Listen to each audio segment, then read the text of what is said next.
Brother Ron, and welcome to We All Be News Radio and TV, the news-free Dixie for the 21st century.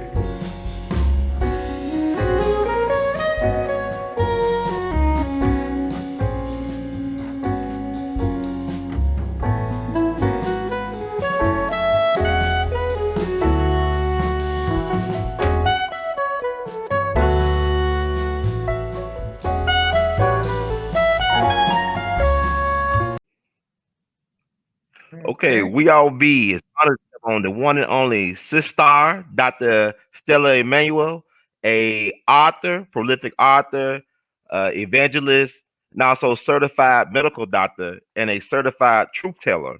Here with us today to talk about what's really going on in the world.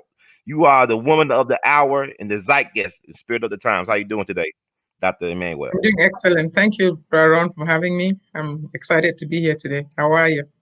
I'm great. I'm still alive. 2020 is like a horror movie. I just don't know I what's going to know, happen I next. know. They It's say like 2020 has a Sharknado. virus. We need to Yeah, reset the whole program. It has a, yeah, yes, ma'am. 2020 And has been also, crazy. it has been crazy. And also, I mean, you've been going through a lot of stuff as well for just telling the truth about how you see the world. And Yeah. you're a doctor. Can you talk about what's going on with you? I know you did a press conference in front of the Capitol recently that went Mhm. viral, but they removed all the videos. It was seen by millions and millions of people, and they removed all the videos. So what has been Yes. going on with you since that time period? You endorsed hydrochloroquine as the cure-all for COVID-19. It's been, I would say it's been mostly good. I know it's kind of hard for people to, a lot of people get into the fact that, oh, people have said all kinds of things about me and people were attacking me, others were supporting me. Oh my God, it was crazy. But at the end of the day, like they say, all press is actually good press because at the end of the day, a lot of the ministry got promoted to wildest. I mean, my wildest dreams. I couldn't have even thought about that. Like I tell people all the time, I say CNN gave me over millions of dollars worth of free advertisement, and it's been all good. It's really been good. And I would say why I say it's good because there's a light has been shown on a lot of things. I didn't go to Washington D.C. for my own uh, personal pleasure to become famous. I actually went there because I really do believe that a lot of our people are dying that don't have to die. And then so I went there to shine a light on something, and in all that craziness and taking down my videos and taking bad stuff about me, people fighting. Sometimes I get online and it's crazy. Some people are fighting for me and some are fighting against me. I look at it, I just laugh. I say, you guys got it. There's no need for me to say anything. I just walk away and say, wow, they got it. There are people fighting them. But in all that, light has been shown on something that a lot of people did not know about. And one of the reason why I wanted to really come on your show is because there's been a lot of things we came back, we've been swarmed with patients from all over the country. We've actually had to link up with a telemed company that can be able to help to see patients in other parts of the country where I'm not licensed. I'm licensed in Texas, I'm licensed in Louisiana and Kentucky. So basically, I can see patients in Texas, Louisiana, and Kentucky. But there are a lot of patients that don't have the other states that I'm not licensed in, able to network with doctors. I will see patients, prescribe their medication as needed. But what has actually been bothered me a little bit is the fact that a lot of the people that are coming are white people. I'm not like Mm. really a racial person. I'm not one of those. I don't play the race card at all. I'm totally, not that I've not been through racism, but those things don't define me. So everybody has their own way. But I'm worried about the fact that a lot of Black people are not hearing me. A lot of Black people are not hearing that there's prevention, there's cure. So they are not coming for the prevention. They are not coming for the cure. They are not taking it, and it's going to be 60% of our people that's going to die, and that really bothers me. That's what hurts my heart right now. I know we had one of the guys that we hired to work for us. Mm-hmm. I mean, he's probably in his 50s or 60s, smoking like at this. And I asked him, I said, "You work here. Have you been able to get the hydroxychloroquine?" He said, "No." I said, "Why?" He said, "I'm still thinking about it." And you're still thinking about it. So it's just part of. So those are some of the things that bother me is the fact that our people are not getting it. So that's. Can you hear me, sir? Yeah, I can hear you. Yes, yes. Looks like the computer is a little slow. Yeah, it's kind of dragged a little bit, but I mean we got it. But so why you think it's why do you think a lot of our people are not getting hip to this? Because we're being disproportionately affected by it, correct? We're really getting the COVID. I will tell you straight up, it's CNN. A lot of our people watch CNN and CNBC, and those people don't care about us like that. You know what I'm saying? In fact, a lot of them are taking those. You see, like remember when that guy at CNN, what's his name? Cuomo got coronavirus. Chris Cuomo. He actually took quinine. He took quinine, but he didn't tell everybody else. So there are people that are taking it, and they don't tell other people, and they allow our people to die. So it's just it's CNN. They are bashing this medication. I hear doctors go online and say, "Oh, hydroxychloroquine will kill you." That is hydroxychloroquine is safer than Tylenol. You know what I'm saying? It's actually safer than Tylenol. If you look at the safety profile of this medication, if you go on the FDA before the advent of coronavirus, this is a very safe medication. It's been around for 65 years plus. Lupus patients take it twice a day, every day for 5 years, 10 years, 15 years. After maybe 5, 6 years, 10 years, they probably check their eyes. So lupus patients take this every day for years, and it doesn't cause any problem. So I don't know how a lupus patient can take a medication every day for years, and it's not dangerous, and all of a sudden it becomes dangerous when you take it twice a week, twice a day, for 5 days, and or maybe every other week, because you see the preventive dose is just every other week, 1 pill every other week. For people that are like below 200 pounds, I give them 1 pill every other week. For people that are above 200 pounds, a little chunky like me, we take 2 pills every other week. So I don't see how somebody can take a medication twice a day for 5 years and it's not dangerous. All of a sudden taking it every other week becomes dangerous. So people need to think. People need to wake up and start thinking that this doesn't make sense. And another thing I'm going to ask is that, why would they come against us so much if it was, you know what I'm saying? If this medication was that dangerous, you will give it to the community and the dangers will show, right? If it was something that would stop people's heart and cause people to have problems, it will show. How many people have they picked out of the community that took hydroxychloroquine and their heart stopped? So why are they so scared? You know what I'm saying? Oh, we want to protect people from what? People have been taking it. Since we've come out and talked, there are many, many patients that have been taking this medication. People take it for malaria. I grew up in, I went to medical school I'm from Cameroon, West Africa. I went to medical school in Nigeria. I'm not from Nigeria. So people keep telling me I'm from Nigeria. No, I'm not from Nigeria. I only went to medical school in Nigeria. I'm a Cameroonian. I'm a first generation Cameroonian American. Been in this country going to be maybe 28, 30 years or so. So people, I grew up, where I went to school, we grew up at home, taking flavopine, camoquine, chloroquine, and they gave it to us. We called it Sunday medicine. They gave it to us for malaria. We took it once a week to prevent malaria. And a lot of people, we grew up taking it. And when you had malaria, they gave it to you. Sometimes it made your body itch a little bit. And, sometimes it gave you a little nausea, but it wasn't like a dangerous medication. You give it to babies, you give it to old people. We give it to women that are pregnant, lactating mothers, breastfeeding. We give it to just any group of people because it doesn't have those restrictions. And if you go look at it on Hippocrates or you go look at the FDA profile, it still doesn't have any of those restrictions. So the issue with people is that there's a lot of misinformation. We have a whole bunch of talking heads on CNN that are not doctors. They are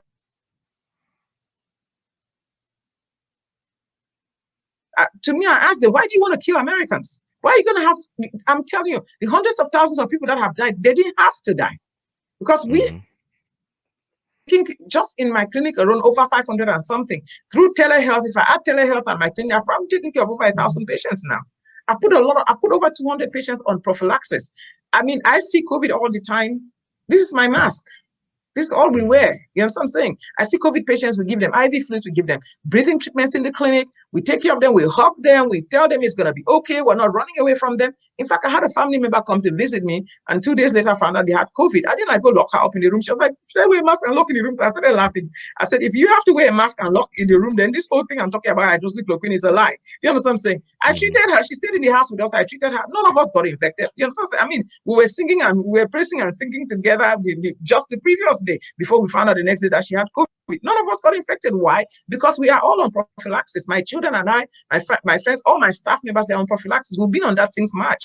And since we've been on the prophylaxis, none of us has gotten infected, despite the heavy exposure we get on a daily basis. So this thing, it works. So why are they bashing this medication? Why? I think number one, some people want to make money. That is the thing. Let me tell you, one of the doctors that was went to us at the Supreme Court, he gave a good presentation. And I tell people, you guys go look at the presentations we all get, because you see, everybody forgot about all the great stuff that all the other doctors said, and they just picked on the crazy black lady, you know what I'm saying? They forgot about everything like. But there was a lot of good information. And one of the information that they were giving, there's a doctor that came there and talked about the safety profile. There's a doctor that came there to talk about the mechanism of action of hydroxychloroquine. One of the doctors actually talked about why Big Pharma is doing this. The day President Trump came out and announced about hydroxychloroquine, Gilead, that produces remdesivir, that week they lost billions of dollars in market capital. So they did everything to bash this drug. You know what I'm saying? So they are global. They are people that want to make money. These people are so evil and diabolical that they look at money better than people's lives. And so there are different layers of this. Number one, like I said, when they talk about Democrats, Republicans, and whatever, those people are just opportunistic. I would say they're opportunistic because COVID doesn't know whether you're black, white, or pink. It's just that it affects black people more. So COVID will not differentiate whether you're a Democrat or Republican. You know what I'm saying? So for us to take Democrat and Republican and put it in front of our health is stupid. It's stupid. Since this thing have come through, people have tried, some people have told me that, Donald Trump paid me. I was like, please, that's crazy. Some people have wanted me to get more political about it. I said, no, I'm not a politician. I can't even do politics because I'm so straightforward and I shoot so straight that they'll beat me up for saying something. You know what I'm saying? So I'm not a politician. So I'm not doing politics. You know what I'm saying? I'm a Republican because I have Republican principles, been for a long time, way before Donald Trump became a president. I'm a Republican and I have Republican principles, but that has nothing to do with my medical distance. I'm not going to go around and start touching some stuff and leave the path that I am. I'm a doctor and I'm a doctor first before I'm anything else. And I'm also a minister of the gospel. I'm a child of God. I'm a minister of the gospel. My job is to keep people alive. My job is to keep people safe and strong, healthy, mentally, physically, and spiritually. If I know the truth and I don't take care of it and I don't do it, what would I say before God? That I was scared of FDA, I was scared of for my license, or I was scared that somebody's going to talk bad about me? Come on, I didn't make it this far in life worried about what people say about me. I really don't care. You know what I'm saying? So, but there are people's lives that are at stake. Right now, since this happened, I'm telling you, I get interviews from everywhere. People are calling me, they want to talk to me. Yeah, every now and then I'm able to do maybe 1 or 2 interviews a day. But basically, I am swamped because I need to take care of my patients. We're seeing too many patients. I'm like, doctors, get up and see patients. We're swamped. I mean, in business, you're going to be happy that, you have a lot. But when you get swamped and you're overwhelmed with patients coming from everywhere, I have 2 or 3 providers here. Sometimes we see 100 patients a day, and it's too much because other doctors don't want to see patients. But we have to take care of them. We cannot just sit down and just let people die. You know what I'm saying? So it hurts my soul when I see Black people not doing anything. When I see Black people not coming out and getting the treatment and the therapy and the prevention that's going to keep them, because they are listening to the talking heads on CNN, programming them to die. Because to me, it's programming for death. It's genocide. You know what I'm saying? And now they are planning to give vaccine to Black people first. Vaccine that they have not proven, vaccine that they don't know whether it's going to work. Do you know how long it takes for them to check? I'm not an anti-vaxxer. You know what I'm saying? I'm not one of those people that don't believe you should give vaccine. I'm a trained pediatrician. I trained back at home as a general doctor. When I came here, I did a residency in pediatrics in Bronx, Lebanon, in New York. Then I moved to Alexandria, Louisiana. I practiced as a pediatrician. I also worked in the emergency room for years. So basically, I have a pediatric clinic, I have an urgent care clinic, and I work in the emergency room. So because of that, I'm able to transition to continue to practice general medicine like I trained for. You know what I'm saying? Being that I'm a pediatrician and I was trained as a pediatrician, I'm not an anti-vaxxer. I'm not one of those people because I have seen, I grew up seeing children die from measles, seeing children die from rotavirus and simple diseases. I've seen babies die from tetanus. So I know vaccines are useful. I know they work. I know they help. So I am not an anti-vaxxer. But what I'm saying is that it takes a long time for them to produce a vaccine. They can't fast track a vaccine and then decide that they're going to inject Black people first. Come on. Especially when there's effective treatment for this disease, especially when there's an effective prevention for the disease. Go to this thing. Like I said, what made me start using hydroxychloroquine was a document that came in 2005 under Anthony Fauci.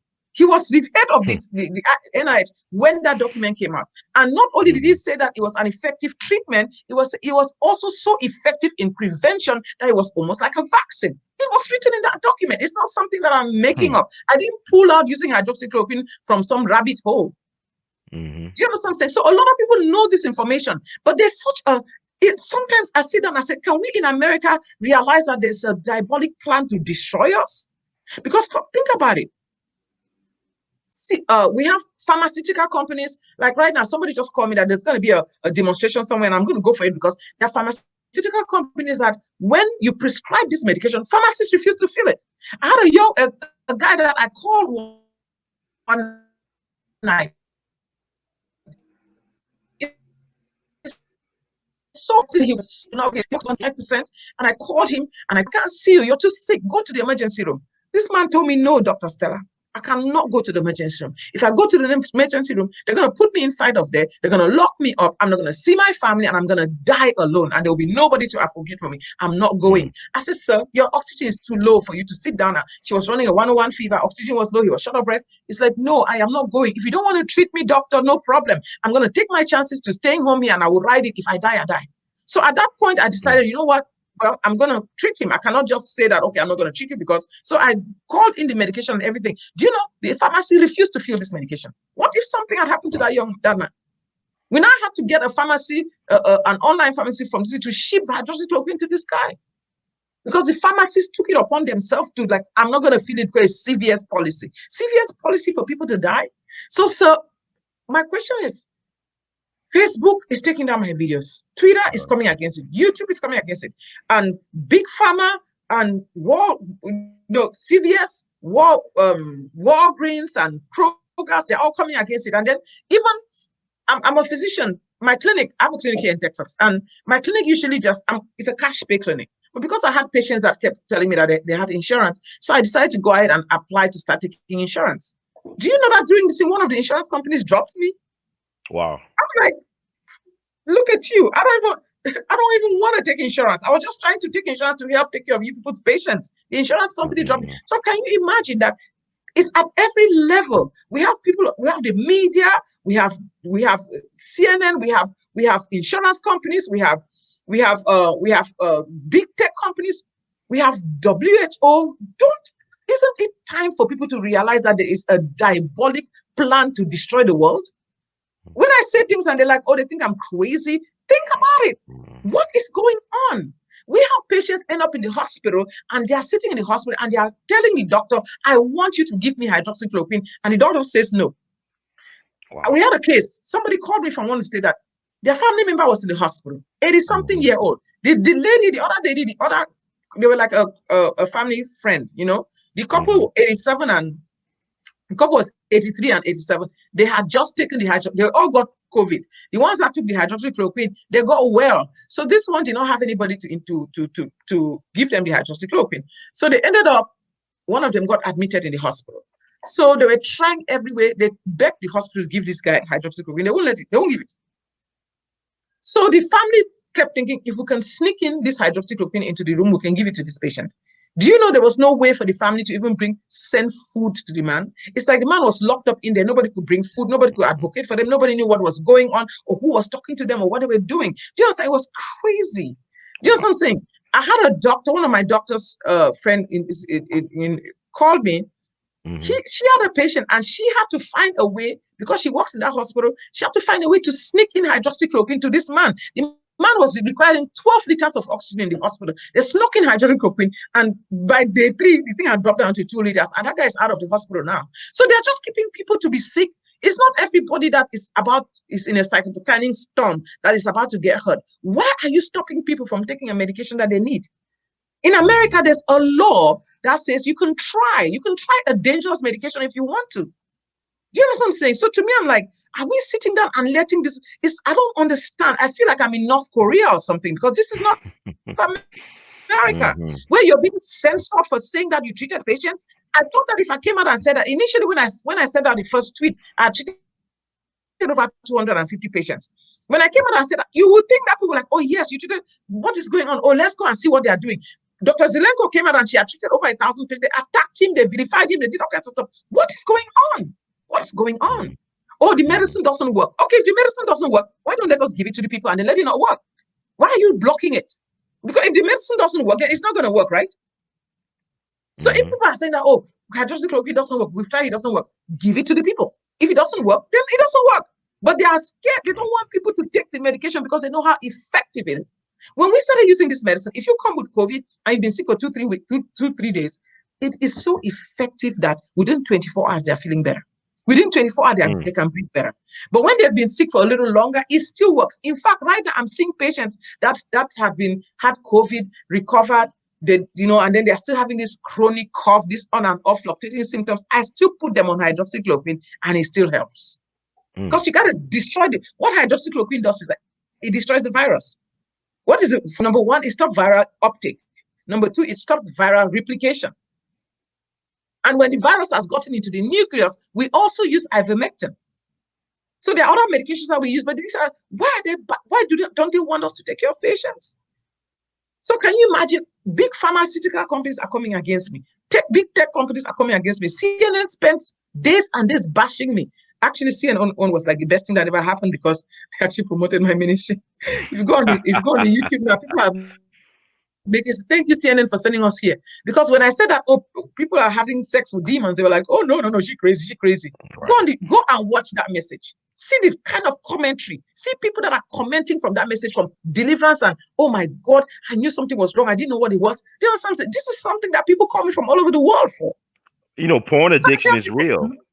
Porn addiction, that's a form. Yeah, that's real. It's real. See, people are like, oh, she's crazy. Oh, she said that there are people that are Nephilims. There are people that are in human forms. The Bible talks about it in Genesis 6. When the sons of God came and slept with the daughters of men and they produced giants. They said they were giants in the world in those days and after. When the sons of God came and they produced children. If you read in the book of Matthew 24, it said in these days, it's going to be like in the days of Noah. So it is true that there are people that are going around. Just the fact, you see, when the angels showed up to Abraham, that they were about to go destroy Sodom, they came in human form. They looked like you and I. Do you understand what I'm saying? When the angels showed up to Mary, it was an angel. They looked like you and I. They said, okay, Manoah was sitting down, Manoah's wife was at work, and then he saw a man. You understand what I'm saying? Angels do take human form. And you know what? Fallen angels do the same thing. They are demons. They're fallen angels, but they do the same thing. Well, Dr. Emmanuel, they admitted there's UFOs and alien life forms and parallel universes. Why are you crazy when the powers that be admitting that there's UFOs and aliens and parallel universes? Why are they labeling you the crazy one? I don't know. It's like somebody called me cuckoo. I went to look at the person's website and somebody could believe. That's weird. You know what I'm saying? Oh, you believe in 12 genders, and that's okay, and you're not crazy. It's I was like, it's been amazing. But you see, like I said, I don't care what names they call me. But the good news about it is that the word is getting out. People are now deciding that no, we will not die, we would live. My question to these people is that why do you want to kill Americans? Why do you want to kill the nations of the world? It's time for us to come out of this prison that they've put us in. You know, so say, release hydroxychloroquine, make it over the counter. We will go back to school, we'll go back to our jobs, everything will stop right in its tracks. How can you go around, there are 200,000 people dead and everybody's, oh no, don't say, and then it's like this, I call them these creatures because they cannot possibly be human. They're creatures. All those doctors that are saying, oh, this don't work, when they know that it works, they are creatures. They are not human. Because why would you be a human want to make the show that would destroy other human beings? Why would people be dying right in front of you and there's no compassion? That's why I ask Dr. Anthony Fauci all the time, how could you do this to America? You know hydroxychloroquine works. You know it. Why are you bashing a medication and letting Americans die? Especially Black America. Why? Why are they doing this? It is time for everybody to start asking the question, why? Why have we gotten to a place where we're locked down, our houses are locked down, our businesses are locked down, children are depressed, and there's an effective treatment. Effective treatment. And then CNN comes out and say, oh no, it can kill you. When did anchors become doctors? When did Facebook become a doctor? Which medical school can you imagine when we come as physicians and we give good advice, nobody wants to take it, but they're gonna take advice of that from Bill Gates, a college dropout? What kind of craziness is that? Kind of breaking up Dr. Emmanuel. They I know they're playing with you. I mean, they try to, not to get the message. The message coming out, but they try to play with. I covered this broadcast in the blood of Jesus, and we'll go clear and straight. We'll cover in the blood of Jesus. They cannot break it. They can't shut me down. But you said Bill Gates is a college dropout. Listen, we want to take medical advice from Bill Gates as a college dropout. Which medical school did he go to? And Mark Zuckerberg is a college dropout too from Facebook. He's a college dropout. Mark Zuckerberg. I know. And then now we want to censor people. Facebook wants to censor me. Facebook and Twitter, they want, anything that WHO does not do is misinformation. So Facebook and Twitter would rather stand with WHO than the American people. Is Facebook and Twitter now the watchdog for WHO? When doctors say something, they listen to WHO. The same WHO that allowed the virus to get Wuhan and get over here. You know what their problem is? What's it? A lot of these people, they are making money. You were saying about Nigeria, like you had to take medicine before you come to the country. Or let's go back to what you were talking about China, how it originated from China, from Wuhan, and how it was actually spread. Yeah, I was saying that when this virus left Wuhan, China, like I said, they had a festival, what I call their Chinese festival around that time, around that December time, and people came all over the world for this festival. When they left from this festival, they all spread through all over the world. So China stopped people. Can you hear me? Yeah, I can hear you. China stopped people from leaving Wuhan and going to other parts of China so as not to spread the virus, but allowed people to leave Wuhan and go to all over the world. So to me, I'm like, what? How are you going to stop people? You know that there's a dangerous virus, and then you stop people from leaving Wuhan and going to other parts of China so that they don't spread the disease to other parts of China, and you don't have any problem allowing the people to leave Wuhan and go all over the world. So that is how the virus basically went all over the world. So now, the virus came to Nigeria the same time it came to the U.S. Why did Nigeria people not start dying and falling on the street? Like, you remember Bill Gates' wife said that Africans were going to fall, they were going to die, they were going to fall like flies. And we said we rebuke that, we send that curse that you want to put upon Africans back to you and your family. You know what I'm saying? They said, Bill Gates' wife said that Africans were going to fall like flies. Why haven't Africans fallen like flies? Number one, when this virus came, when they left Wuhan, China, going to Nigeria, they always make people take hydroxychloroquine or mefloquine or one of those queens before you go. So it is not when I'm going, like I've lived in the US, if I'm going to visit Cameroon or Nigeria, I usually take this malaria prophylaxis. It's a normal thing that they make. It's on the CDC, WHO, they always recommend that people take malaria prophylaxis. So that is why Africa was saved. Because people that left China and went to Africa took malaria prophylaxis. People that left Europe and went to Africa took malaria prophylaxis. The ones that brought the virus back to Africa were very few people that had gone to England or Europe and came back, and maybe they didn't need to take anti-malaria. Wow. So you know something? You cannot social distance in the slums of Lagos, in Ajegunle and all those places. There's no social distancing. This thing would have spread like wildfire before we even realized it. Millions of people would have died in Nigeria. But it didn't happen. Why? Because those that came to Nigeria came on with anti-malarias on. That is why it knocked the virus down before they got to Nigeria. Do you understand saying? So, and then now back in Nigeria, many people that get sick right now, they just take hydroxychloroquine. It's over the counter. It's over the counter in many countries. It's over the counter, so they just take it over the counter. That is why COVID has not ravaged Africa.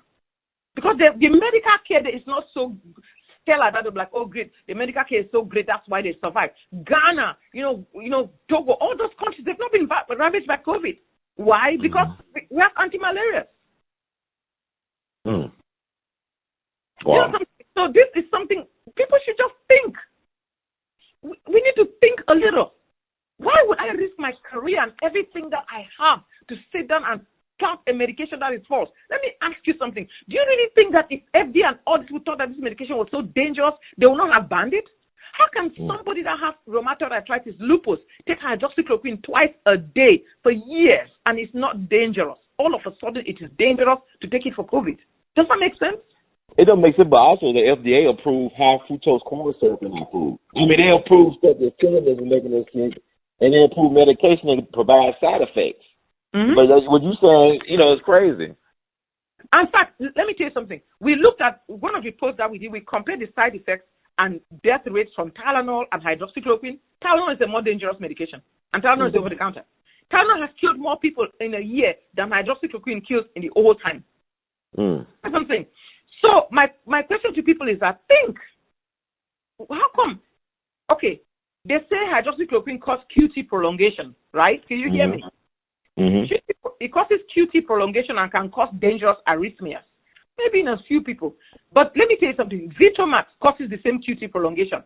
Bactrim, Cipro, just Zofran, many, over hundreds of medication that we use on a daily basis causes the same QT prolongation. The same side effect that they are beating the bush about with hydroxychloroquine, many of the anti-epileptics, or all the neuroleptics, all the things that people take when they are, things they take for depression, most of this medication cause QT prolongation. QT prolongation is not a big deal. And we don't routinely do EKGs on people before we put them on Bactrim or on Zithromax or erythromycin or Cipro. And we give all people Zithromax and Cipro. We'll give them back. We'll give all people will give them Zithromax and Zofran at the same time. And nobody ever thinks like, oh my God, let's go check for the QT. So this is craziness. So and then you have cardiologists. I saw a cardiologist on CNN the other day and said that it can kill you. I was like, are you a cardiologist? Those are the people that should be calling quack. I just stand up in front of CNN and say that, stand up on TV. That's why I say these people are not human. Because a regular human being will not do something so unethical. I'm going to stand up and say, you cardiologist, tell me, when is the last time you saw a patient that took hydroxychloroquine? When is the last time you, Sanjay Gupta, or even Anthony Fauci, when is the last time you saw a patient that was sick of COVID? A lot of those doctors that come out there and they say all this crazy stuff, like I say all the time, they all have these exotic specialties like dermatology and plastic surgery and radiology. They don't see patients. They don't see patients with COVID. They don't see people in front of them every day that are crying. They don't see people coming with diabetes, scared sitting on your and just looking at you, scared because they know that that basically with diabetes, high blood pressure, and I'm black, it's a death sentence. People get up, they are sick, they go to the hospital, they go to the emergency room. Doctors send them back home to go stay at home till they are almost dead, till they cannot breathe and then come back. Who does that? And who does that? It's like something to you that they have cancer when it's mild and can be treated. You say, oh no, just go home and stay till they have spread all over your body and then come back. And then people asking right now, because of all the noise we've made, people are asking, give me hydroxychloroquine. No, we're not going to give it to you. Right. Let the patient sign that I know it's crazy, I know it, but I want the hydroxychloroquine. That's what I do in my clinic. I have a form that I write. I say this medication is controversial. In very rare cases, it causes arrhythmias, but you want it. You sign that form, I give it to you. People have a right to try. Right. It's their life. It's their right. You're right. So what is the difference? A very vague this thing of maybe having some kind of arrhythmia or dying or lung fibrosis. This is craziness. So I'm saying that black people are not hearing me. All the people that are calling from everywhere, they want hydroxychloroquine. Teachers are calling, doctors are calling, nurses. I've put over 100 doctors on prophylaxis.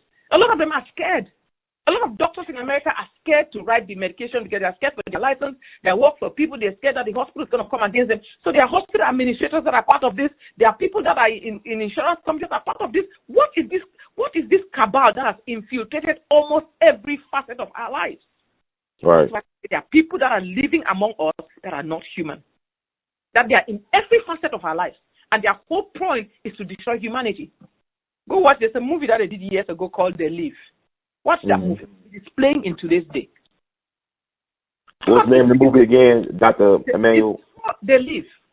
The Leaf, like a leaf off of a tree? L-I-V-E. The Leaf. L-I-V-E. Okay. It was a movie that was showing this group, diabolic people that were living among us. They looked like us, but under a radar of glasses, you could see them that they were not even human at all. Wow. So when I say that, people are like, oh, Dr. Stella is crazy. I'm crazy. Think about what's going on. How can there be such an orchestrated plan from the FDA, WHO, media, doctors, nurses, people at your home, in like every facet, in hospital centers, pharmaceutical companies? If we're talking about big pharma, what has big pharma got to do with some of these doctors that are saying this crazy stuff?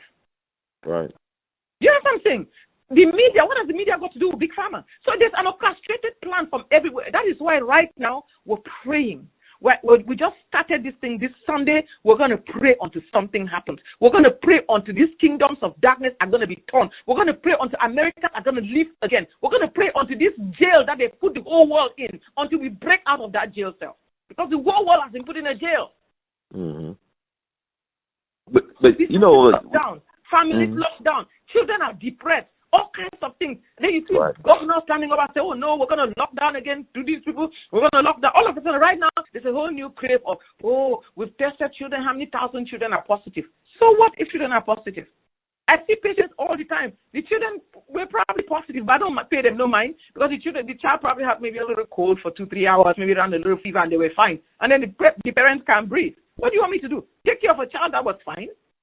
We know children also pick up the virus. If their parents have it, they probably have it. I don't even think they transmit it. They've actually done studies to find out that children don't really transmit the disease. Children don't get affected from it like that. So why are they going on and on about 7,000 children were infected? So what? Of course I know that maybe 7,000 or more children are infected. But what does it matter? To them it's a mild cold. So they want to use that to keep us locked down the school, lock down the business, lock down. It is time for the masses to arise. Say no. Why are we on the street? We're on the street, protesting about Black Lives Matter. This is what Black people should be protesting about because this is Black genocide. This is genocide. Do you understand? I mean, over the people that die, most 60%, 60 to 70% of people that die from this are Black people. This is genocide. So, and then the Black people are not hearing me. Every single person. Go and get hydroxychloroquine. We have gone our way. We have a this called frontlinemds.com, frontlinemds.com. If you are not in my state, we will find a doctor in your state that will take care of you. Everybody needs to go for that prophylaxis. Take it for prevention. It's just twice a month. Take a small pill twice a month, and you don't catch COVID. They're like, oh, we don't believe it doesn't work. Oh, there's no studies. There's no double-blinded studies. Double-blinded studies? People are dying and people are double-blinded. They're sounding like robots. Double-blinded studies. Oh, doctor said if you don't publish your data. Right now, there are over 50. Let me tell you something. Right now, there are about 52 articles that have come out saying that hydroxychloroquine works. And there are about 10 or 11 of them that have said it doesn't work. CNN focused on those 10 or 11 of them that say it doesn't work. And all of them, you can go through them and poke holes. Two major journals, the Lancet and the New England Journal, had to retract articles that was done from fake data. When those articles were retracted, nobody covered it on CNN, that it was fake. That's why I call them fake science. The ones that they did, they had a Minnesota study that they did that says that, oh, it was to prove that when you have hydroxychloroquine doesn't work in exposure of COVID. You know what they did? If you read in the fine lines of that article, they waited 4 days after the person was exposed to give them hydroxychloroquine. Why would you wait 4 days? And they did not even take the fact, they did not even take patients, they did not put patients on hydroxychloroquine. So these were not patients that were on hydroxychloroquine before they got exposed. These were people that were exposed to the COVID virus, and then they waited 4 days to start them on treatment. And then they said, well, hydroxychloroquine doesn't work for post-exposure. That's the lie. Why did you give them the medicine on day one from the exposure to see whether it works or not? So they have all these studies that they do, and they skew these studies. They make sure that the studies fail or give a report that's against the hydroxychloroquine. And then when they do that, then CNN takes it and they rapidly cover it. Then when somebody comes out and says, oh, we have a Dr. Armstrong here that treated patients in a nursing home. There were like 50-something patients in the nursing home that got infected with coronavirus. He treated them. All of them got well except one. Instead of them looking at this, saying that, oh my God, this is a success story. Let us put it all over the country. Let this become a gold standard. This was way back in March. Do you know how many people could have been saved? Do you know what happened to him? The medical board came after him. The media bashed him. Do you know what I'm saying? This thing is crazy. I'm not the only one talking about this, but it has gotten to a stage where we begin to wonder, what is going on? How can we be in a society and then we're supposed to be a free society where we're locked up, we're locked down, you go to the hospital, you die alone, nobody can see you, nobody can come see you anymore, nobody can advocate for you, and then they throw you up somewhere, they don't even know. I mean, it's crazy. It is time for us to get up and say, no. There are creatures in this that are trying to run human beings crazy. They might look like you and I, but they are creatures. Because the way this is not even possible. This is not possible. A human being cannot sit around and watch millions and hundreds of thousands of people die. Mm-hmm. A human being cannot sit around and send COVID positive patients into the nursing home to kill other kill other nursing home inmates. That is inhumane. So yes, I don't think those people are human beings. Wow. The people that want black people to be out on the street rioting. So COVID is woke. COVID knows when you're out on the street rioting, not when you're out on the streets. Maybe you want to come out on the street and go to the beach. COVID can differentiate whether you're in the street rioting or you know what I'm saying? Mm-hmm. It's craziness. And they're allowing our people to go out there and get killed. It's craziness. We need to wake up. We need to wake up and start saying something is going on. And start deciding that, you know what, I'm going to take care of me and my family. If you cannot save the nation, save your family. There's a way out. Hydroxychloroquine works. It works. Get some. We have established a way for you to get it in every part of this country. Go to frontlinemds.com, get it. Find a doctor that will prescribe it. I know many doctors. Right now, we have been able to network with doctors in every state that will prescribe it. As long as it's not banned in your state, you will find a doctor for you that will prescribe you a prophylaxis dose to take for you and your family. Mm-hmm. If your state bans it, drive into the next state and get it. I've had somebody, because I'm licensed in Louisiana, I've had somebody drive 4.5 hours from Florida, drive into Louisiana, enter into La Place, check into a hotel so that I can see them via telemed, so they can get them and their family. Mm-hmm. Why people are taking this? People that are coming here 3 hours, 4 hours, they drive to come down to my clinic to see me. They are usually white people. And I'm not saying this because I'm racist. I'm just saying I'm looking at people are speaking, and I'm seeing black people just sit down, and I know that when this thing hits, you know, when this thing hits as a winter, right now it's kind of a little down because, you know, coronaviruses usually during the summer are not that, you know, they are not as bad. But when the winter comes, it's gonna be crazy. It is get protected now. Get protection for you and your family now. Don't play with this virus. Look at Herman Cain died. He didn't have to die. Look at all the people that have died that didn't have to die. Get protected. It's one pill every other month. When we prescribe and give somebody 28 pills, it lasts for a whole year. It's an easy thing. It's cheap. It's a cheap generic drug, maybe $20, $30. You can get the drug to last your family for a whole year. $20, $30.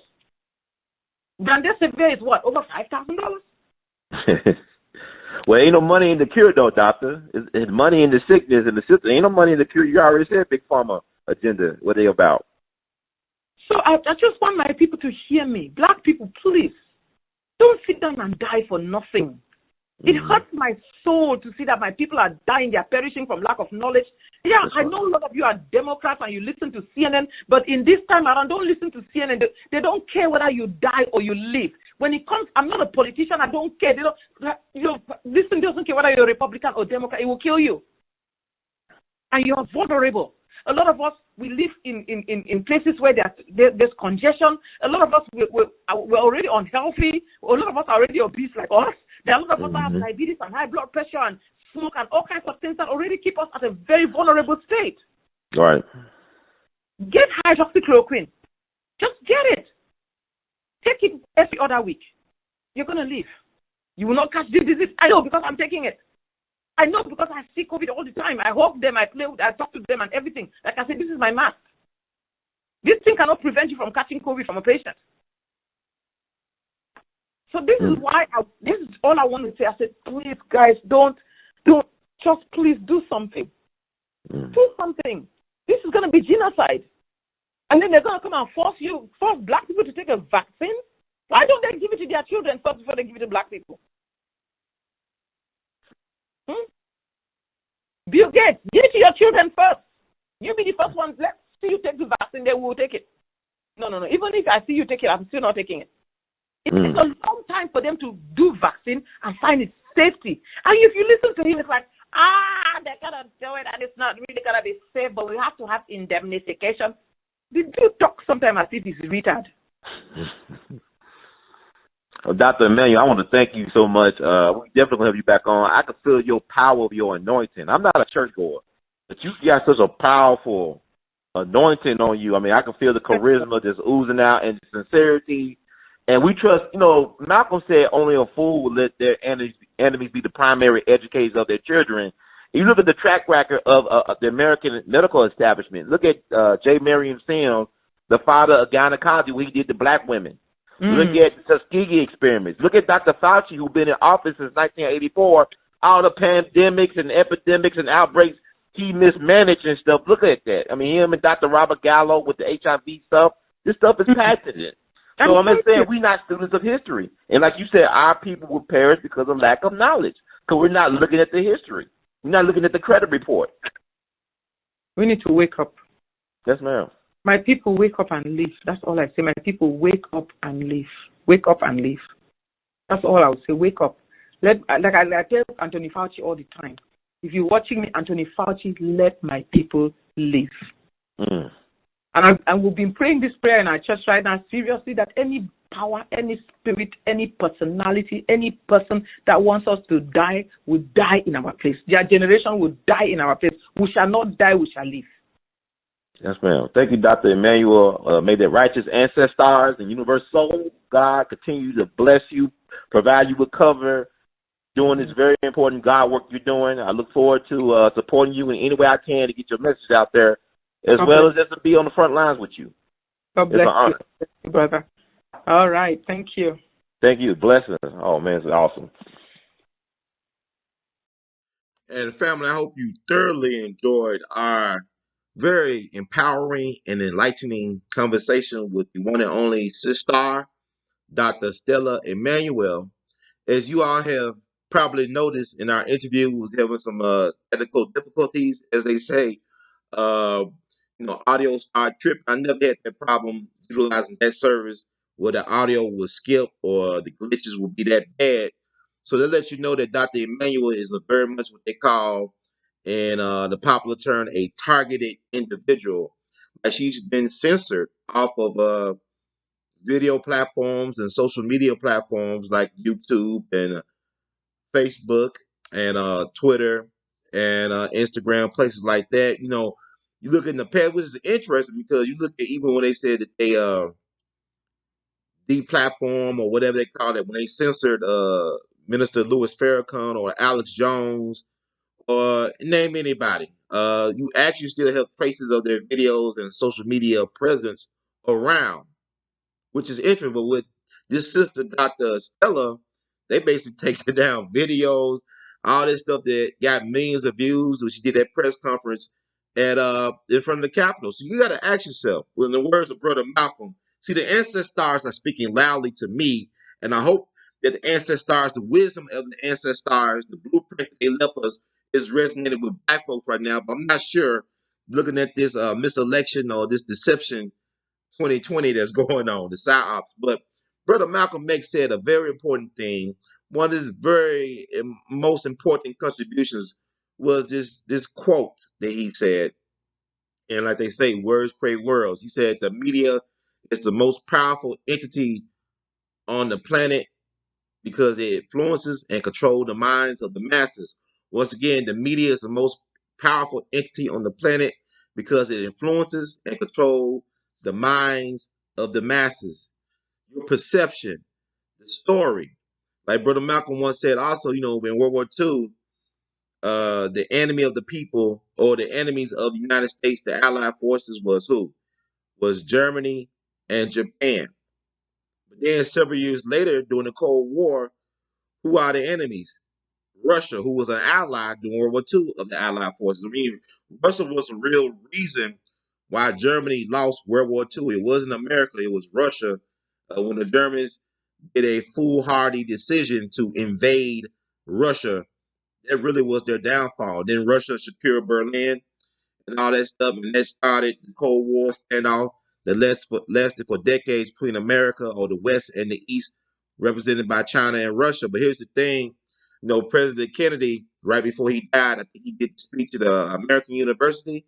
If I got it wrong, take a look. It's all online. You could just find out for yourself. But he actually admitted in the 60s that Russia should be given a big credit for winning World War II, for beating the Germans. It really was the Russians. And he said that right before he died at American University speech, I believe. You can find it online, at least a transcript of that, if not the actual audio of that. But with that said, we are poor students of history. I'm talking particular black people. Y'all want to believe that this woman is a quack and she's a certified medical doctor. She got the degrees and the pedigree. She's a very spiritual, beautiful woman. And I just want to break down a couple things about that. Think about this, right? The so-called medical establishment and big pharma is not supporting this woman. They're trying to censor her, trying to scrub her presence off the internet. But why are we trusting people like, look at Dr. Fauci? People have to think about Trump. Trump being a monster, he's the boogeyman. He's not to be trusted. But I'm gonna tell you, what did Malcolm say? He said the media is the most powerful entity on the planet because it influences and controls the minds of the masses. It wasn't that long ago that Donald Trump was a media darling.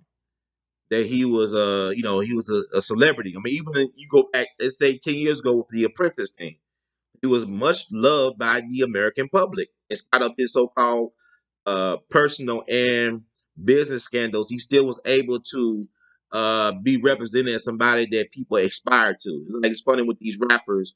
I remember listening to Method Man about, I can't believe 22 years ago when Judgment Day came out, the Method Man solo album, and he had a skit on there with Donald Trump asking, Meth, we gonna drop the album? We're waiting for it. Donald Trump, to me, is more of a black man than Barack Obama is. I'm gonna be honest. I mean, I know LaBelle Prophet did a great joke about that.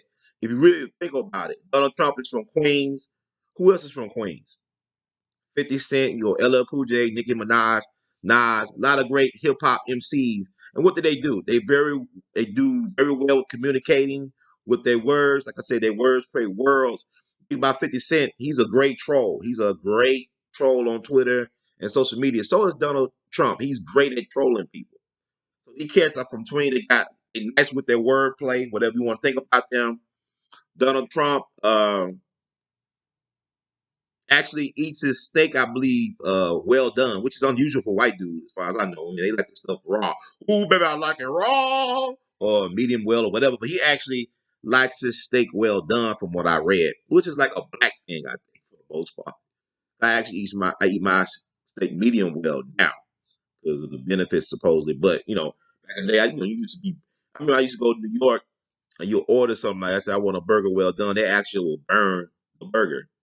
They'll just burn it, like just set it ablaze, not really worry about the cooking temperature, it seems.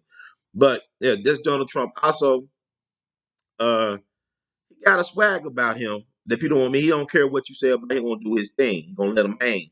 And I respect that because he don't back down. He doesn't back down from criticism. He speaks his mind. He stand his ground.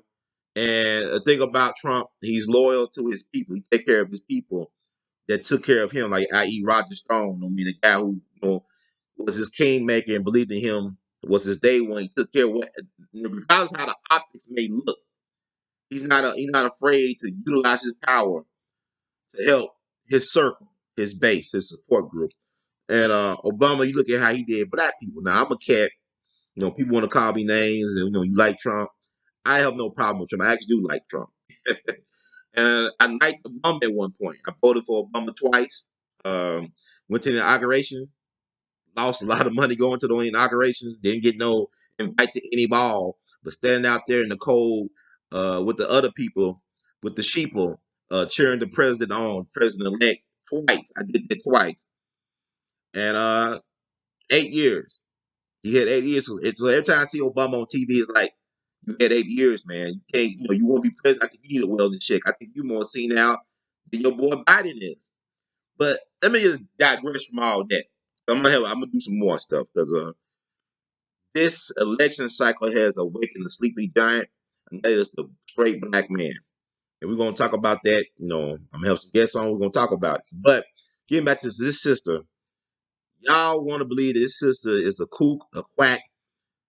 They are not discrediting what she is saying about the hydrochloroquine. They're trying to character assassinate her. They're trying to quote unquote kill the messenger by character assassination. See, they learned from the 60s and whatnot. Forget about always doing the physical death thing. Don't make a person a martyr. Make a person a pariah. Let them live and let them be discredited and disgraced. This is what is happening because we are not aware. We're not good stewards of history. We don't understand how this goes. How are you going to trust the people that approve the Tuskegee syphilis experiment? Excuse me. Tuskegee syphilis experiment. How you going to trust them? It was a government-approved thing that happened at HBCU, right? Tuskegee University. Now, it's interesting to know that Booker T. Washington may have been killed to get him out the way. Because I don't believe that Booker T. Washington would have approved of exploiting black people in this way. And he was replaced by who? A guy named Robert Moton. That's Robert Moton, Moton, who lived for, I guess he lived into the 1930s, but he was Booker T. Washington's replacement. And he was a U.S. Army intelligence spy. Just like Joe Spingard of the NACP, he was a government agent, an agent provocateur. Take a look. It's all online. I'm not making this up. So I want to let you know how deep, because we don't really know how Booker T. Washington really died officially, but off the books, people say he was poisoned by a Haitian. Now, it's interesting to note that Booker T. Washington was very vocal about the U.S. Marines' occupation of Haiti before he died. Just weeks before he died, he wrote an op-ed in the New York Age. I think it's Thomas Fortune's New York Age back in the fall of 1915. The op-ed, I believe, came out October 18th, 1915, and Booker T. Washington was dead a month later in November. And the last speaking engagement he had, the official speaking engagement, was Yale University, the home of Skull and Bones. This is where the place, secret society, where George W. Bush grandfather and George H.W. Bush father, Prescott Bush, it is alleged that him and his frat or his fraternal order actually stole the skull of Geronimo, and is currently up at Yale University at the Skull and Bones headquarters, from my understanding. This is an organization that produced several powerful U.S. presidents, members of white elite, you will call them WASP, whatever, part of this organization. This is Skulls and Bones. This stuff is real, y'all. This 2020 is revealing that conspiracies are real. You know, as y'all get distracted by WAP and basketball and other stuff, they are releasing through the so-called mainstream media evidence that UFOs are real, that aliens are real, that they discover a parallel universe. You can Google all this up. But y'all too distracted by the bread and circuses. They let you know that there's been a shift, that the New World Order is already here, and the worst is also to come. Hopefully we can live long enough to receive the best is yet to come. But they want to discredit this woman and saying, well, all that I just said, you Google all this up. It's the Pentagon confirming this and stuff. You want to discredit this woman because of religious beliefs. And think about it, some of our greatest scientists were religious. One of our great minds I can think of, Sir Isaac Newton. He was very religious. So not all scientists are atheists or Gnostics. Some of them are great believers. And also with that is that Fauci, y'all talking about Trump. Trump is not as dangerous as a Dr. Anthony Fauci type of individual. You got to understand, Trump is elected to office. You got to go through a selection process, whether it be the popular vote or electoral college. Trump is vetted. He got to go through a process. He cannot hold power without consent. It's a check and balance. But with Fauci, he's appointed, and he's been in that position since 1984. So y'all want to blame Trump about, people dying, but he ain't been president for a full term yet. But Fauci been in his position for about 36 years. Think about all the pandemics and epidemics and outbreaks and stuff that happened on his watch. Think about the AIDS thing that happened, on his watch. And his colleague, Dr. Robert Gallo, got a patent for HIV. It's the U.S. Patent Office. You can look online on the website. He has the patent for AIDS, HIV, whatever. And Baba Dick Gregory talked about this on our show. And the ancestor date is coming up August 19th. So we're going to talk about Dick Gregory. And it'll be interesting. But yeah, y'all want to say, oh, she believe in call it sex demons and sex spirits. I'm gonna tell you something.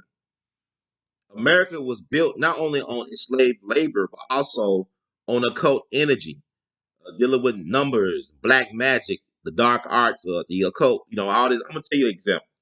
June 17th, that just passed, marked a significant anniversary.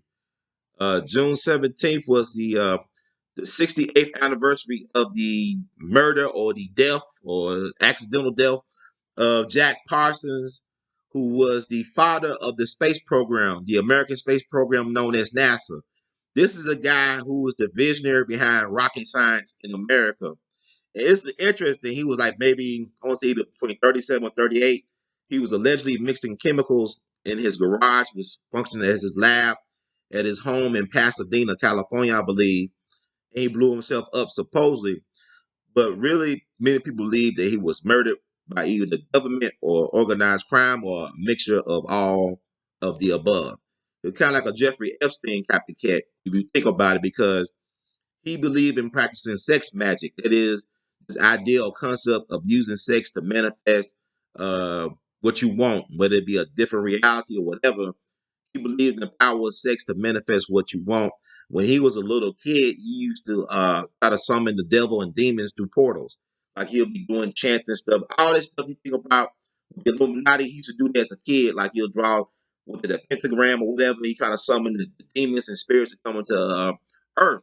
And also, he was a disciple of Aleister Crowley. If y'all familiar with Aleister Crowley, check him out. He's kind of like it's interesting. Some people believe that he is the biological father of Barbara Bush. That her mom had an affair with Aleister Crowley, which she was over in Europe back in the day. And even though she was married to another man, it was estranged.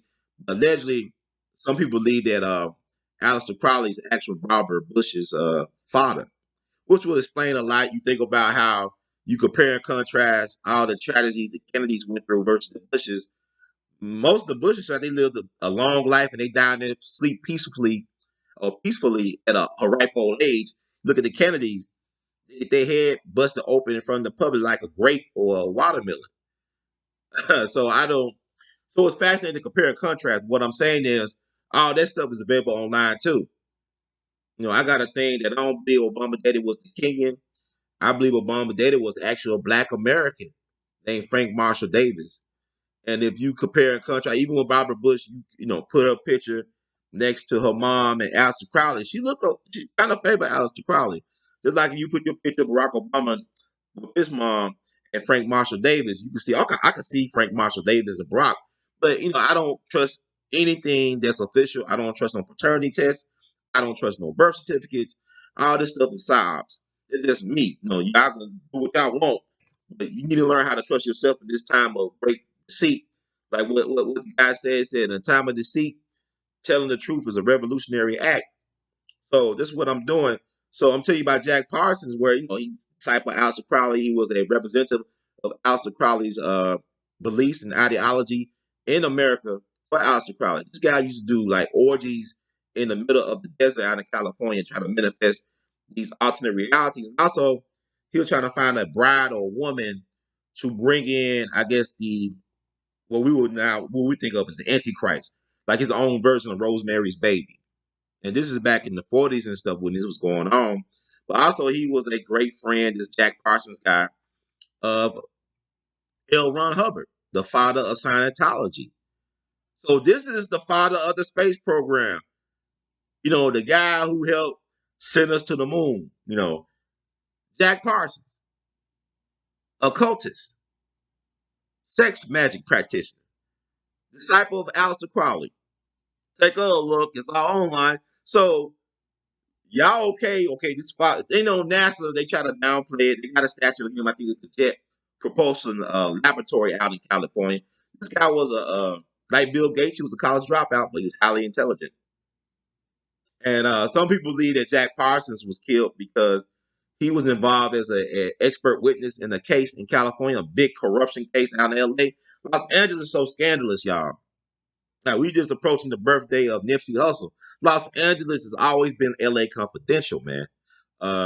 Y'all keep on looking at things on surface, but it's so much deeper than that. The Nipsey thing, I still believe was a land grab because he was, holding up valuable real estate. He owned valuable real estate, the house that he wanted, building that $5 billion stadium for the Rams, that massive transit system running through. he was just in the way. He was holding up stuff. So they had to get rid of Nipsey. And I believe it was not just no, y'all call it Negro stuff going on. It's bigger than that. Always deeper and steeper. And both, as my brother Darren Muhammad would say, steeper. And what I was gonna say? Yeah. So he was a witness involved in a scandal case involving like the city hall and the police and other stuff. And some people believe that was like payback when he got blown up in that lab in his garage for testifying against those powerful people that brought down a lot of people in the LA politics. But also, people believe that he might have been killed by the government because he was about to give up trade secrets from the space program or the rocket program to either the Russians or even work with the Mossad. So who knows? But like my friend, the late great Majegna Emerson Abel Jr. used to tell me, around nobody dies a natural death in show business. And we're really about the business of show and tell in the so-called age of information. But I always want you to consider that. But yeah, and also, I'm gonna close it. I've been going too long. But yeah, so it's, Dr. Stella Emanuel has been targeted to be discredited and also to be undermined. And she's going strong. And I'll tell you, it was amazing talking to her with this doing this video stream. I could feel her aura, her amazing like aura that was oozing out, and you could feel her spirit in her words, the vibration and the frequency that she was speaking in.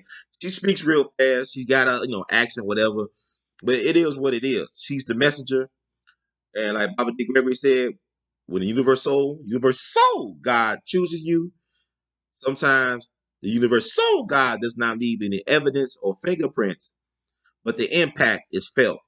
It reverberates. I said reverberates. It keeps going beyond the messenger, the message. So I did what I could, to salvage the audio, and it is what it is. But we got to keep on spreading the good news that the sister's trying to get out there for our people. I'm talking about black people because our people do perish because of lack of knowledge. Actually, I live in biblical times. I'm not a biblical scholar. I'm not a church going guy. I'm not a religious type. I can tell you these are very unusual, very extreme times, very biblical times. Like we are the Bible, we are the living Bible. So with that said, you look at Noah. Noah had a hard time convincing people that the flood was coming. They said, well, Noah, you get flooded every night. You just a town drunk, right? You look at, a lot of the key figures in the Bible were very human. I mean human, they were flawed, they had contradictions. And a lot of times people get too caught up in the cult of personality instead of focusing on what is most important. Like I said, it's the mailman theory. Don't worry about if the mailman is a crackhead, um, is a degenerate, gambling degenerate, is a wife beater, and all that stuff. As long as your mail gets to your mailbox and it's the mail that you need, you gotta be able to discern the most valuable mail from the junk mail. So my thing is, we gotta keep our eyes on the prize here. Don't worry about discrediting the message. Discern the message. Uh, look at the message. Like if she said this stuff works, do the research. And once you do the research and weigh the pros and cons, come to your own conclusion. That's how critical thinking works. You heighten contradictions, you do research, you think about things from all angles, and then you make a decision about how you feel, your final judgment.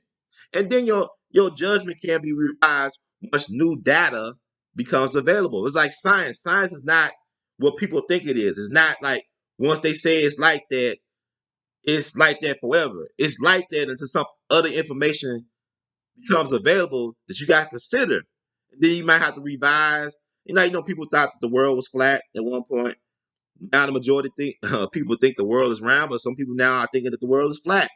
This stuff is kind of weird, but I remember I talked to a rocket scientist from NASA. He told me, Ron, science is not as exact as people think. We do trial and error, we do experimentation, and there's a lot of educational guessing. So they're trying to make it a crime not to think. Excuse me. They're trying to make it a crime to think at all. And I think it's sad, like you tell people to vote, but you don't teach them that there are three branches of government or about civics and class in school. But it's like you tell somebody, I'm gonna give you a driver's license before I teach you how to drive. This is what this voting thing is. it's the least important thing in the tool belt for empowerment for Black folks. That thing has not been working out for us to be voting blindly for people that don't have our information or don't have our interests at heart. It's like in the age of information, the low information MF, the low information MF is the king and queen. You understand? Low information people think they got all the power. And it's an illusion. And a lot of these folks are delusional. But that's another story. But I understand why a lot of times I'm single and by myself because I look at how people think about politics. Ain't no disrespect. Everybody's entitled to their opinion. But my thing is, why you get mad at somebody who just telling the truth? If you want to either do something about it, just prove it. Do the research. But like Baba Dick Rever used to tell me, my truth does not need to be validated by your ignorance. And with that said, I want to thank everybody who have been receiving what I've been doing for the last. I mean, I've been dedicated my life to try to serve people by disseminating information and try to do activist work or activism for half of my life. I'm 40 years old. Never seen a big payday. Never had a great job making six figures with benefits. Even though I'm college educated, I was even told in college they called me Mr. Unteachable by professors I never took classes from. And the reason why they call me Mr. Unteachable for the most part is because I ask questions and I thought for myself. I refuse to go along just because it's just the most convenient way to do things. And it has cost me. And I'm realizing the cost now at 40. But at the same time, I don't have those type of regrets because I didn't know what I was getting into at 20, really. But if I knew what I know now back then, I don't know. But in this universe, I chose that route. I'm staying the course, and I know that the best is yet to come. But family, this is why you got to support independent media for Black voices like We All Be and others, because I've been getting censored. They've been taking down videos. I've been getting shadow banned. I don't know if they're gonna take down this video on these social media platforms, but if you want me to do more of this work, you gotta help me out. We gotta meet each other both ways. Because I think it's strange that people want you to do something at an exceptional level for free, but they think that they should get paid for doing half-ass work with benefits. Like most people ain't really doing to their highest levels at their professional jobs, but a lot of folks think it's okay for people who put their lives on the line and who do the research, who want to share this stuff because it's a burden. I ain't gonna lie to you, it's my cross to bear, but a lot of times people don't want to know knowledge, especially knowledge of self, because it's a burden. Because then you got a responsibility. If you're conscious, you got to either want to share this information or almost sit on this information. Now, if you was given, like I said, Dick said, when you get the magic glasses put on you, you can't take them off. And I can't force nobody else to see what I see. But what I can do with my magic glasses is I can share with you what I see. And you can make your choice to either accept or reject, but it'll be on you. It'll allow you the full power of your free will to do you. So this is all it's about. This is about liberation. This ain't about no education to indoctrination. Because a lot of y'all think education is liberation, but the education that y'all praise and that's promoted is really indoctrination. So that's why Malcolm said only a fool will let their enemies be the primary educators of their children. And a lot of folks have been foolish for too long because that's a blessing by this COVID-19 stuff. You're now seeing that as parents, you don't really know your children. All this time you spend with your children locked up in quarantine, you figure out you don't really know your children like that. And it's scary to know that, hey, I'm forced to deal with my children as well as deal with myself, my own perceived inadequacies, my own issues. And a lot of times we project it on our children. We also allow us live through our children. At the same time, once you give your children a foundation that they can build a strong future on, and really the goal of any parent is for your kid to outdo you, is to be more successful than you. But if you don't have knowledge of self, see, that's not the school's agenda or their responsibility to teach your kids who they are. Their responsibility is to teach your kids how to navigate the system, reading, writing, arithmetic, how to navigate and deal with the system. Your job is to instill confidence and knowledge of self in your children so when they go out in the world, when they can see a challenge or adversity, They won't run away from it. They'll embrace their struggle. They'll confront their adversity, and they'll use it as a stepping stone for success, for elevation, for appreciation. And that comes from studying the history of our people, learning about our people's struggles, being honest about our people's struggles. Also, providing examples of excellence, not just failure, but also excellence for our young people. That's very important.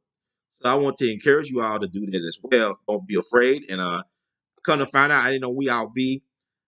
People have been using We All Be as a way to build curriculum to teach their children as well as to teach themselves. It's a starting point, but I'm thankful, man, that I've been used in that way, or the stuff I've been utilized or been given to do my God work has been of use to the people. I meet people in public and online, or they leave a text message or a voicemail, or I'll be able to catch them on the phone. And they say, "Man, Brother Ron, you've been a blessing to us. You've been really all this information you have provided us with, and that we are utilizing." I mean, would it be like actual, like, educational or educators in formal settings? I mean, formal settings, or would it be people homeschooling, or just people just researching. And I'm glad that I'm able to help point people in the right direction. I'm not the end all be all, but I'm just a start for some people to go further. It's like I love jazz, right? I love jazz. I'm gonna close it with this. I ain't know how I'm gonna be on this rambling this long.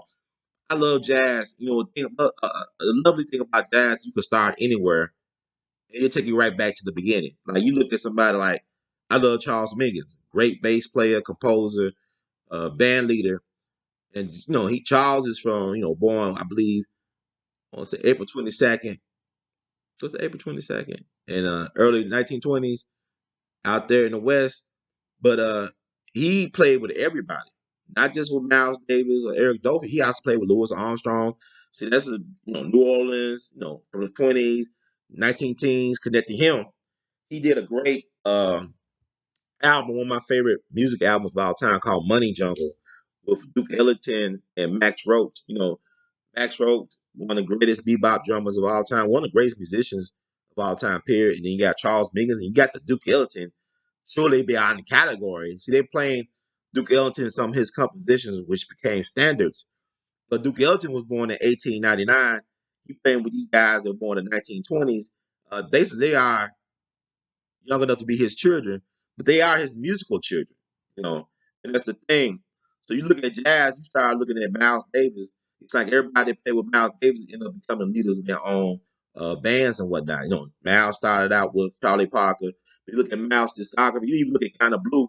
Everybody that play on Kind of Blue end up leading their own bands for the most part in their career. Look at people like Herbie Hancock. She is like coaching trees in football and sports. You look at somebody like Bill Parcells, who's on his coaching tree.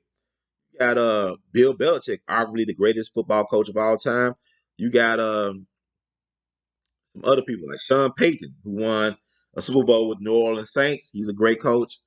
Tom Coughlin won 2 Super Bowls with the Giants. And I'm sure some other people don't believe it. But I mean, that's a powerful coaching tree. Leaders produce leaders. Generals produce generals. You understand what I'm saying? So you judge a tree by the fruit it bears. So we've been blessed to be bountiful fruit from the We All Be tree. Thank you all for supporting this venture that we on. And like I said, enjoy Dr. Emmanuel's testimony, truth telling, made that righteous ancestors and the universe so God continue to bless and cover this woman. And let me close with this. It's like, it remind me, kind of like, she's like a Fannie Lou Hamer to me.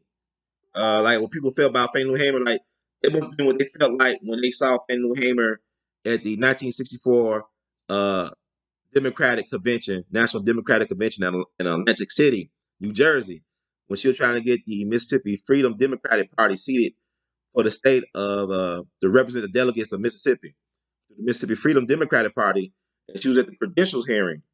And she scared the hell out of Lyndon B. Johnson and them white boys at the credential hearings. I mean, she actually moved a lot of them to tears, actually, by her testimony of being brutally beaten down in Mississippi near an inch of her life in a police jail cell. And they were known right before they killed Medgar Evers, about her being sterilized by the state of Mississippi against her own will. She didn't know she could vote till she was 44 years old, lived on a plantation for most of her life. But once she figured out that she had some rights, she started fighting for those rights. And her voice was so powerful. I mean, she was a little woman, but she scared the hell out of these Dixiecrats and everybody else.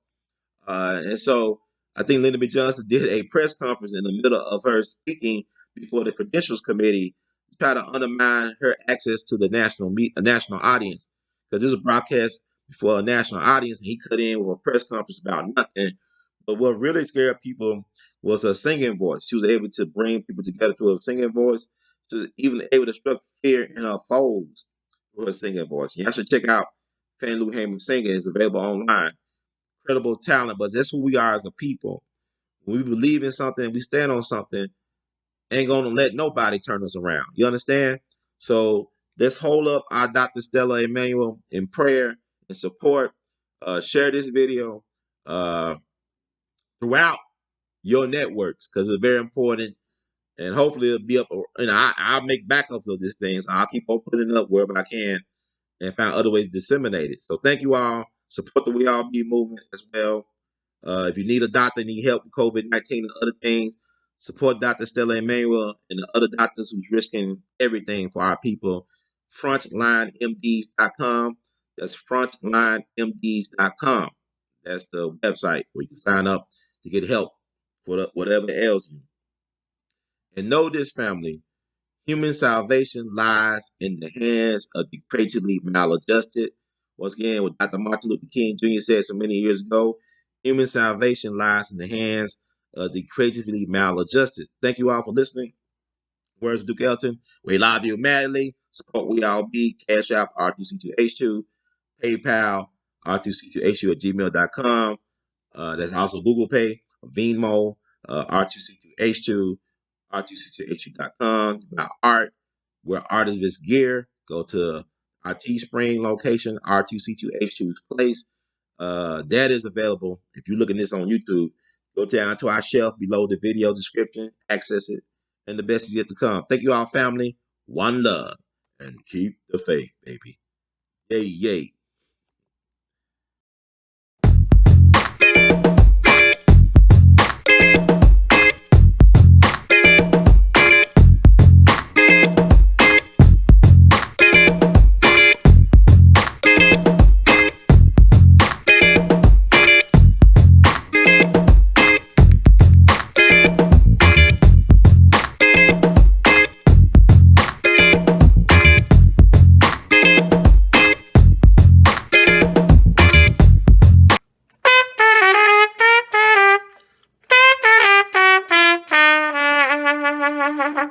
Hey everybody, this is Brother Ron. I am asking you all to do me a big favor. Think about supporting the We All Be movement. Your donation is tax deductible. The We All Be Group Incorporated is a recognized 501c3. And I'm just asking you all because I want to keep on bringing y'all quality work through the way that I know how to do best. And I'm going to sing my praises and toot my horn. A lot of y'all were not hip to Dick Gregory until Brother Ron brought him on the We All Be platform, until that jingle review we did. Y'all seen another side of Judge Joe Brown, and Judge Joe Brown's message has been amplified. But it was We All Be that brought Judge Joe Brown to y'all back in 2014. And so many others. And we covered so many things. So help us out so we can help you all. Peace.